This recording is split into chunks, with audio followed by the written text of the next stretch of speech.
आदाब नाज़रीन, खबरनामे में आपका इस्तकबाल है। मैं हूं आपके साथ रेशमा। आइए नजर डालते हैं इस वक्त की हेडलाइंस पर।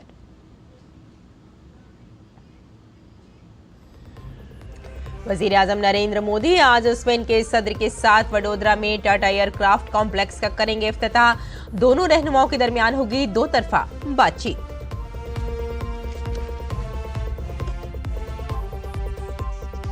वजीर आजम मोदी गुजरात के अमरेली में 4,900 करोड़ रुपए के तरक्याती प्रोजेक्टों का करेंगे इफ्तिताह।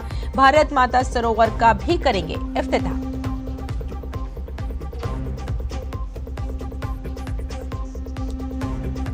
पार्लियामेंट में वक्फ तरमीमी बिल पर जेपीसी की मीटिंग आज। जेपीसी वक्फ बोर्ड के मामले से मुताल्लिक तमाम जमातों के नुमाइंदों को बुलाकर उनसे मांगेगी तजवीज़। महाराष्ट्र में शरद पवार की पार्टी के रहनुमा मंशूर को लेकर आपस में हुए मुतसादिम।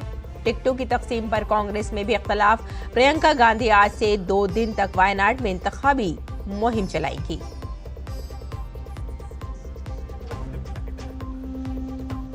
जापान के पार्लिमानी इंतखाबात में हुक्मरान इत्तेहाद को शिकस्त। हुकूमत की चाबी है छोटी जमातों के पास।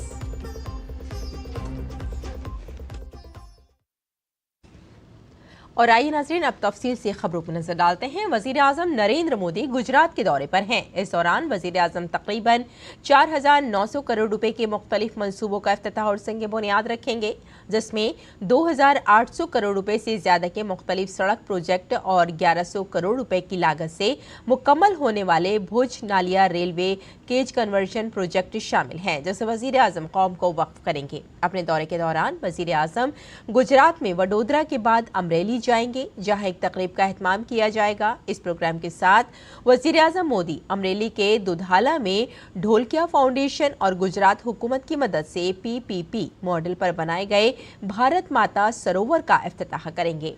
इसके अलावा वो अमरेली जिला के तहत महकमा वाटर सप्लाई के 700 करोड़ रुपए से ज्यादा की लागत के मुख्तलिफ तरक्याती प्रोजेक्टों का इफ्तिताह और संग बुनियाद भी रखेंगे। इस वाटर सप्लाई स्कीम से जिले के 67 लाख लोग मुस्तफिद होंगे।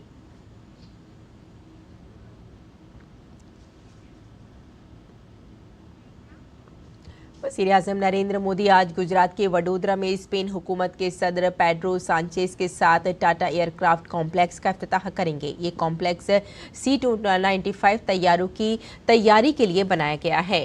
C295 मंसूबे के तहत 56 तैयारे तैयार किए जाएंगे, जिनमें से 16 तैयारे बराह रास्त स्पेन से एयरबस के जरिए फराहम किए जाएंगे, जबकि बाकी 40 तैयारे भारत में तैयार किए जाएंगे।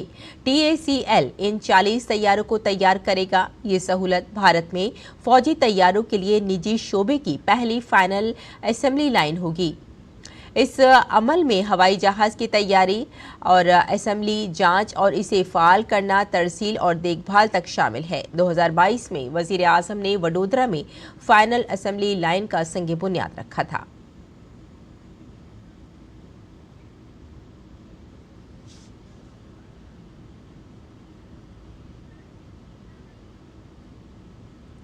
वज़ीर आज़म नरेंद्र मोदी हुकूमत स्पेन के सदर पेड्रो सांचेज के साथ आज वडोदरा में टाटा एयरक्राफ्ट कॉम्प्लेक्स का इफ्तिताह करेंगे। एयरक्राफ्ट कॉम्प्लेक्स के इफ्तिताह से मुकामी तैयारों की पैदावार को फरोग मिलेगा। इसी दौरान PM मोदी और पेड्रो सांचेज के दरमियान वडोदरा में दो तरफा बातचीत होगी। स्पेन हुकूमत के सदर पेड्रो सांचेज भारत के दौरे पर गुजरात के शहर वडोदरा पहुंच चुके हैं। आपको बताते चलें कि पिछले 18 साल में स्पेन हुकूमत के किसी सदर का ये पहला भारत का दौरा है। सांचेज के इस दौरे से दोनों ममालिक के ताल्लुकात मजीद मजबूत होंगे।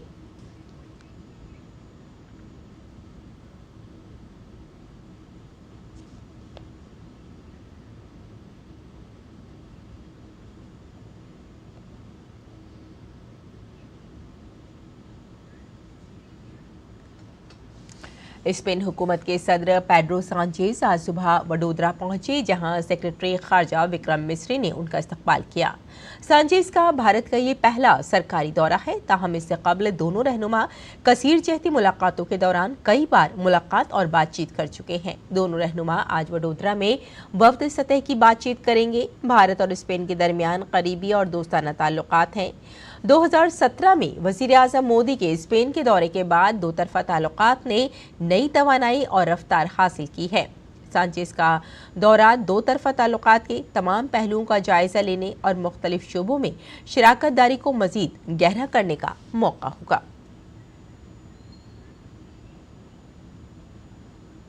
वजीर आजम नरेंद्र मोदी कल आयुर्वेद डे पर दिल्ली के all India institute of Ayurveda में इसके दूसरे मरहले का इफ्तिताह करेंगे। इसके बारे में मरकजी आयुष वजीर प्रताप राव जाधव ने कहा कि इस दिन पूरी दुनिया में आयुर्वेद से मुतालिक प्रोग्राम मुनक्किद किए जाएंगे। इस साल आयुर्वेद डे का थीम आलमी सेहत के लिए आयुर्वेदिक इख्तरा है। आपको बता दें कि साल 2014 में मोदी हुकूमत में आयुर्वेद की वजारत कायम की गई थी, जिसकी वजह से मुल्क को सेहत के साथ माशी फवायद हासिल हो रहे हैं। पेश है मरकजी वजीर आयुष प्रताप राव जाधव से ये खास बातचीत।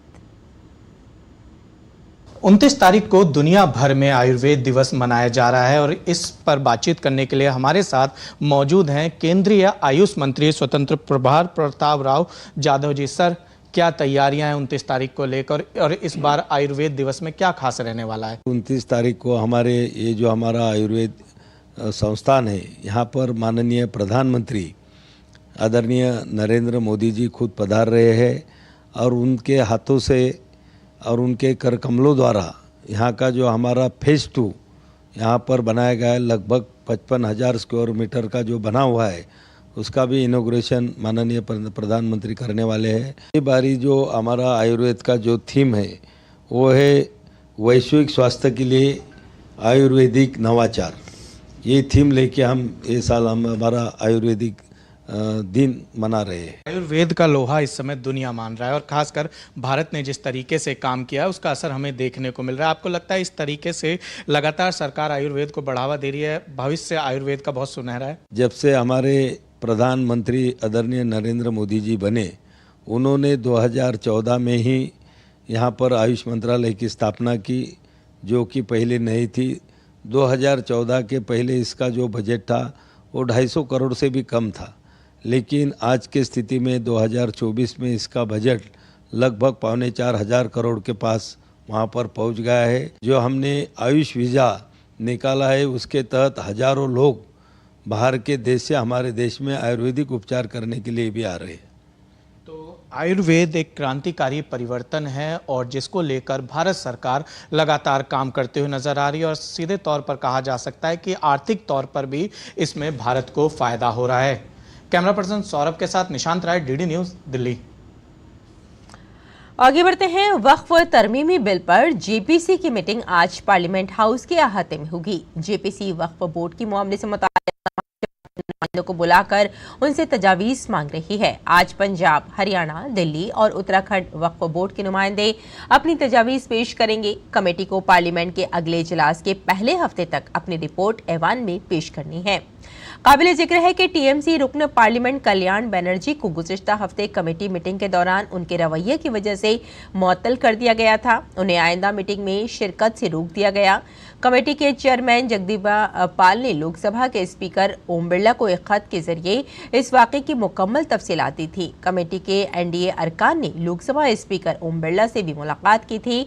मरकजी हुकूमत ने बारहा कहा कि वक्फ बिल में तरमीम का मकसद किसी की जमीन लेना नहीं है, बल्कि वक्फ इमलाक के गलत इस्तेमाल को रोकना है।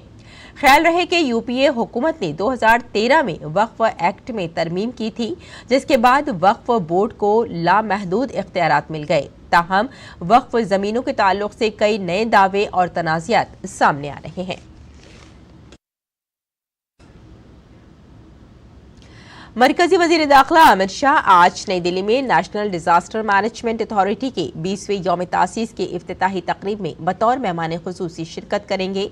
इस साल के यौम तासीस का मरकजी मौजू रवैये में तब्दीली के लिए बेदारी के जरिए तबाही के खतरे में कमी के लिए कम्युनिटीज़ को बाइख्तियार बनाना है। इस तकरीब में मरकज़ और रियासतों के सीनियर हुक्काम, बैनुल-अक़वामी और अक़वाम मुत्तहिदा की एजेंसियों के नुमाइंदे, डिजास्टर मैनेजमेंट के माहिरीन, NGOs के अरकान और मुल्क भर से डिजास्टर मैनेजमेंट सेक्टर में काम करने वाले अहम स्टेक होल्डर्स शिरकत करेंगे। मरकजी हुकूमत आफात के खतरे और आफात के असरात को कम करने के लिए वजीर आज़म नरेंद्र मोदी के 10 निकाती एजेंडे के तहत सरगर्म अमल है।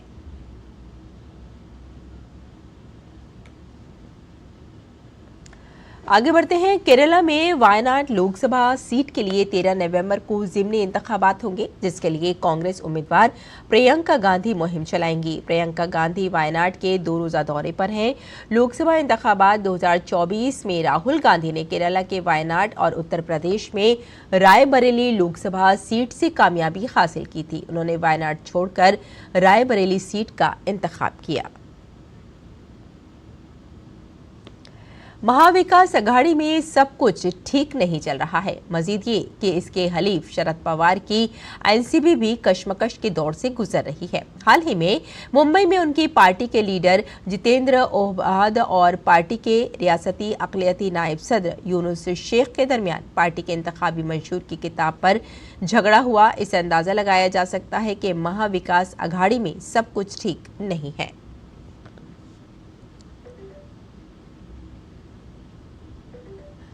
बिहार में ज़िमनी इंतखाबात से पहले राष्ट्रीय जनता दल ने बड़ा दांव खेला है। आरजेडी सरबराह लालू यादव ने ताकतवर और साबिक रुकन असेंबली मरहूम शहाबुद्दीन के बेटे उसामा शहाब और उनकी अहलिया हिना शहाब को पार्टी की रुकनियत दी है। ताहम ये दांव आरजेडी पर उल्टा लग रहा है। एनडीए ने इस सिलसिले में अपना महाज खोल दिया है। बीजेपी अब लोगों को पुराने लालू राज की याद दिला रही है। पेश है बिहार की सियासत पर ये रिपोर्ट। बिहार की 4 सीटों पर ज़िमनी इंतखाबात के लिए वोटिंग 13 नवंबर को होनी है। एनडीए और ग्रैंड अलायंस की पूरी कोशिश कर रहे हैं। इधर आरजेडी ने बड़ा जुआ खेला है। आरजेडी सरबराह लालू प्रसाद यादव ने साबिक एमपी आजहानी शहाबुद्दीन के बेटे उसामा शहाब और उनकी अहलिया हिना शहाब को पार्टी की रुकनियत दी।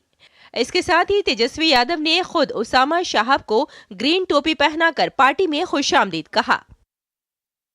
हिना साहब जी और उनके पुत्र भाई उसामा ने पार्टी सदस्यता ग्रहण किया है और राष्ट्रीय अध्यक्ष जी ने खुद अपने नेतृत्व में दोनों लोगों को सदस्यता दिलाई गई है।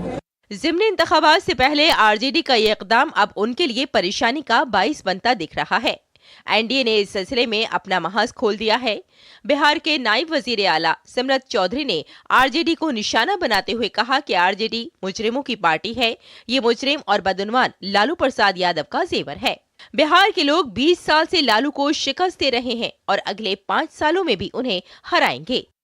राजद का मतलब है अपराधीकरण, राजद का मतलब है घोटाला करना, राजद का मतलब है भ्रष्टाचार को आगे बढ़ाना। तो अपराधी और भ्रष्टाचारी ये लालू जी का गहना है। उसामा शहाब और हिना शहाब के आरजेडी में शामिल होने के बाद बीजेपी को एक बार फिर लालू राज को याद दिलाने का मौका मिला है। बीजेपी 2005 से पहले बिहार में जराइम और अगवा की सनत की याद दिला रही है। बड़ी बात यह है कि तकरीबन 3 माह कबल तक उसामा शहाब हमला और फायरिंग के एक केस में जेल में थे।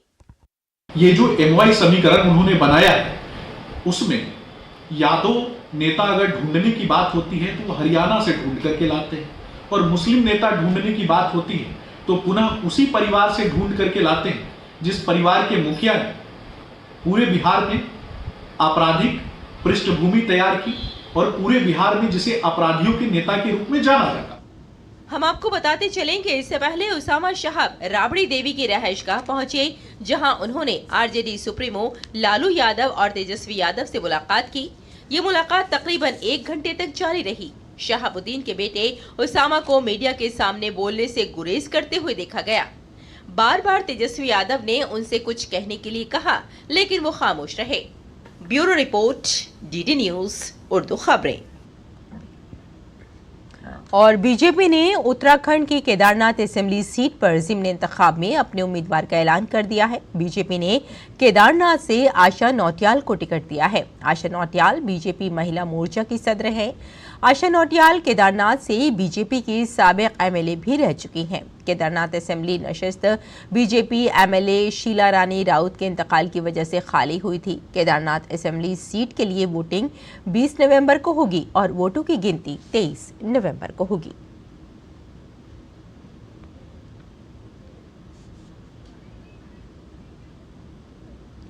और झारखंड की लड़ाई के लिए तमाम जमातों ने अपनी ताकत लगा दी है। पहले मरहले की 43 असेंबली सीटों के लिए आज कागजात नामजदगी की जांच की जाएगी, जबकि दूसरे मरहले के लिए पर्चा नामजदगी दाखिल करने का कल आखिरी दिन है। ऐसे में आज कई पार्टियों की जानिब से कागजात नामजदगी दाखिल किए जाएंगे। झारखंड में 81 असेंबली सीटों के लिए 2 मरहलों में वोटिंग होगी। रियासत में पहले मरहले की 43 सीटों के लिए 13 नवंबर को वोटिंग होगी। बाकी सीटों के लिए दूसरे मरहले की वोटिंग 20 नवंबर को होगी। वोटों की गिनती 23 नवंबर को होगी।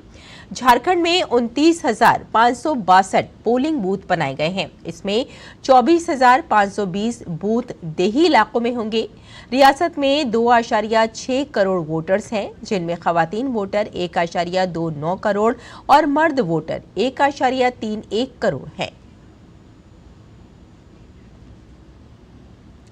दिल्ली के कई इलाकों में टूटी हुई सड़कों से लेकर पानी भरने तक के कई मसाइल हैं। इसके पेश नजर राज्यसभा के रुकन स्वाति मालीवाल ने करारी असेंबली का दौरा किया। इस दौरान स्वाति मालीवाल ने तंज करते हुए कहा कि एक तरफ केजरीवाल जी का शीश महल है और दूसरी तरफ ये शीश महल इनक्लेव है, जहां लोग अबतर हालात का खमियाजा उठाने पर मजबूर हैं।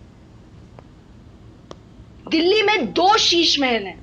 एक शीश महल है मुख्यमंत्री जी का आवास, वहां पे 5 करोड़ के पर्दे लगे हैं, 10-10, 12-12 लाख के कमोड लगे हैं, 50 करोड़ से ज्यादा की पूरे घर की लागत है।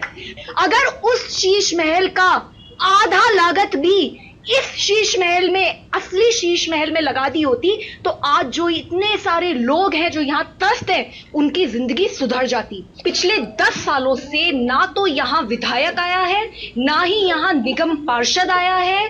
सड़कें बिल्कुल टूटी फूटी पड़ी हैं। 10 साल से सड़कें नहीं बनी है। सीवर 10 साल में नहीं पड़ा है। महकमा मौसमियात ने आज जनूबी कर्नाटक में मूसलाधार बारिश का इम्कान जाहिर किया है। महकमा मौसमियात ने कहा कि कल अरुणाचल प्रदेश, आसाम, मेघालय, नागालैंड, मणिपुर, मिजोरम, त्रिपुरा और गोवा में शदीद बारिश हो सकती है। महकमा मौसमियात ने इस हफ्ते कोंकण, गोवा, महाराष्ट्र, केरल, तमिलनाडु, लक्षद्वीप, पुडुचेरी और कराईकल में हल्की से दरमियानी बारिश की पेशगोई की है। महकमा मौसमियात ने आइंदा 2 से 3 दिन के अंदर गुजरात, मध्य प्रदेश और महाराष्ट्र के बाकी हिस्सों से जनूब मगरबी मानसून के इनखला के लिए साजगार हालात की पेशगोई की है। राजधानी दिल्ली की बात की जाए तो अगरचे अक्टूबर का महीना खत्म होने को है, लेकिन सर्दी अभी पूरी तरह से शुरू नहीं हुई है। दारुल हुकूमत दिल्ली में दिन के वक्त भी गर्मी महसूस की जा रही है और दिवाली का त्योहार आने वाला है। ऐसे में दारुल हुकूमत दिल्ली के बाजार में सिक्योरिटी को लेकर पुलिस सख्त हो गई है। रोहिणी में हालिया धमाके के बाद पुलिस हाई अलर्ट पर है। मुख्तलिफ मकामात पर सीसीटीवी कैमरों से निगरानी की जा रही है और मुसल्लह फौजियों को तैनात किया गया है। हमने मचान मोर्चे स्थापित करे हैं, फूड पेट्रोलिंग मार्केट्स में बढ़ाई है। अब क्योंकि त्यौहार में सिर्फ 2 या 3 दिन ही बचे हैं, तो कुछ एक मार्केट्स है, जैसे तिलक नगर मार्केट में भी आप देख रहे होंगे, तो जो मेन एक्सेस पॉइंट्स है उन पे बैरिकेडिंग करके और व्हीकल्स की मूवमेंट अंदर हमने रिस्ट्रिक्ट करी है। जो अंदर शॉपिंग करने आने वाले लोग हैं, एक तो वो थोड़ा सुरक्षित महसूस कर रहे हैं कि उनको वो टकराने का वाहनों से वो खतरा नहीं है, और दूसरा भीड़ कम होने से हम चेकिंग अच्छी तरह से करवा पा रहे हैं। और नाज़रीन, आइए अब नजर डालते हैं दिल्ली से शाये कुछ उर्दू अखबारात पर।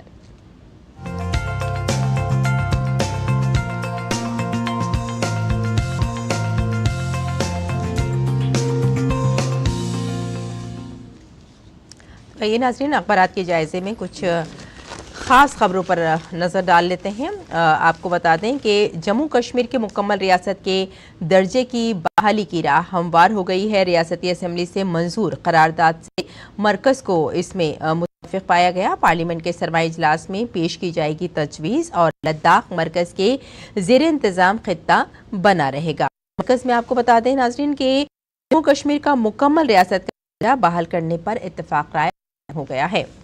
और आइए नजर डाल लेते हैं नाज़रीन सुर्खी पर। हिंदुस्तान नया इनकलाब बर्पा करने पर खुद इन्हिसारी का जश्न मनाना चाहिए, वजीर आजम नरेंद्र मोदी का ये बयान है। वजीर आजम नरेंद्र मोदी ने नाज़रीन हिंदुस्तान की खुद इन्हिसारी का जश्न मनाने के लिए हमवतनों से अपील करते हुए कल ये कहा कि मुल्क की कामयाबी को देखकर हर कोई हैरान हो रहा है। और ये जो उन्होंने बात कही है अपने माना प्रोग्राम मन की बात के 115वें एपिसोड में कही है। और आइए अब नजर डाल लेते हैं अगली सुर्खी पर। दिल्ली की फिजा के बारे में नाज़रीन हम सभी जानते हैं कि बहुत ख़राब AQI है, लिहाजा इसी को ज़्यादातर अखबारात ने अपने अव्वल पर जगह दी है कि दिल्ली में आलूदगी इंतहाई ख़राब जुमरे में है। AQI 400 के पार हो गया है। लोग परेशान हैं, जो लोग मॉर्निंग वॉक जाते थे उनको भी काफ़ी परेशानी का सामना करना पड़ रहा है, और साइकिलिंग सुबह में करते थे वो भी काफ़ी परेशान हैं। आइए अब आगे बढ़ते हैं, भी देख लेते हैं। अगर हम आपको बता दें कि जामिया मिलिया इस्लामिया के 104वें यौम तासीस के मौके पर 3 रोज़ा सकाफती प्रोग्राम का आगाज़ हो चुका है। जी हाँ नाज़रीन, अलीगढ़ मुस्लिम यूनिवर्सिटी की बात करें और जामिया मिलिया इस्लामिया यूनिवर्सिटी की बात करें तो आपको यहाँ बताते चलें कि ख़ास बात यह है कि जो 104वां यौम तासीस मनाया जा रहा है वो 3 रोज़ का होगा, और इसमें कई ख़ास प्रोग्रामों का भी इनाक़ाद किया जाएगा और कई अहम इसमें शख्सियात भी शिरकत करेंगी। और इसके अलावा जामिया मिलिया इस्लामिया के जो बच्चे हैं वो भी इसमें पार्टिसिपेट करेंगे और अपने ख़ास फ़न का भी मुज़ाहिरा करने वाले हैं। और अब देख लेते हैं अगली सुर्खी नाज़रीन। अगली सुर्खी भी काफ़ी अहम हो जाती है। ईरान में हमले के लिए अहदाफ का इंतखाब हमारे मफादात की बुनियाद पर नेतन्याहू का नाज़रीन ये बयान है। और इसराइल ने ईरान में सिर्फ फौजी अहदाफ पर हमला किया है, ये कहना है बाइडन का।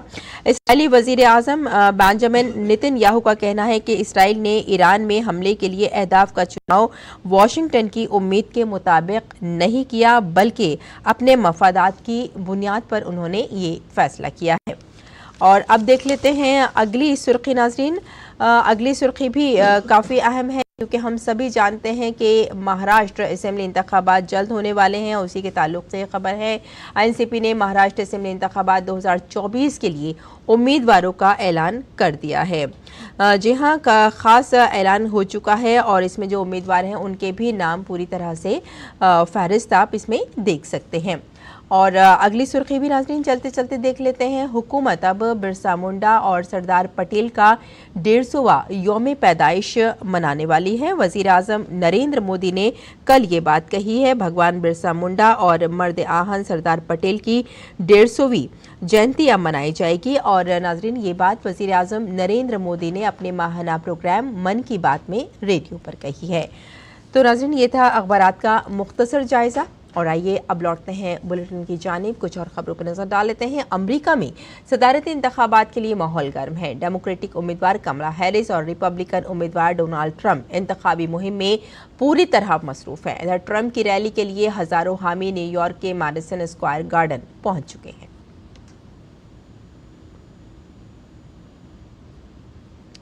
और जापान के वजीर आजम शिगिरो इशिबा का हुक्मरान इत्तेहाद इतवार को पार्लियामेंट के ऐवान ज़ेरी के इंतखाबात में अपनी अक्सरियत खो बैठा है। इससे आइंदा हुकूमत की तश्कील और दुनिया की चौथी सबसे बड़ी मईशत के मुस्तकबिल पर गैर यकीनी की सूरत हाल बढ़ चुकी है।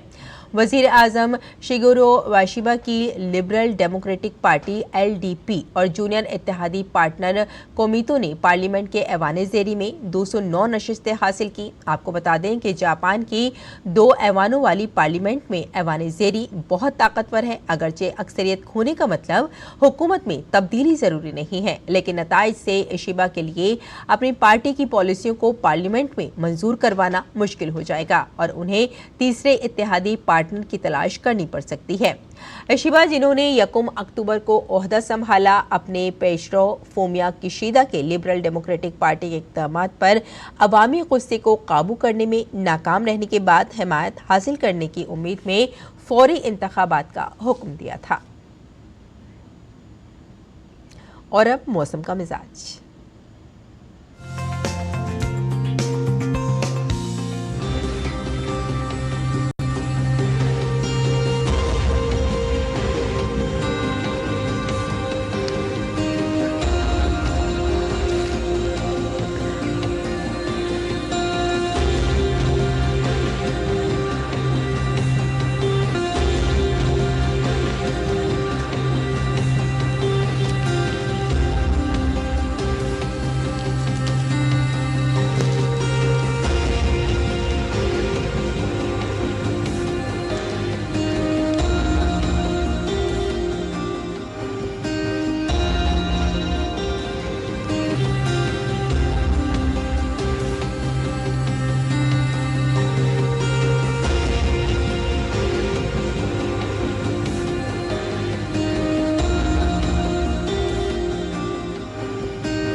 तो नाज़रीन, खबरनामे में फिलहाल इतना ही। इजाज़त दें, आदाब।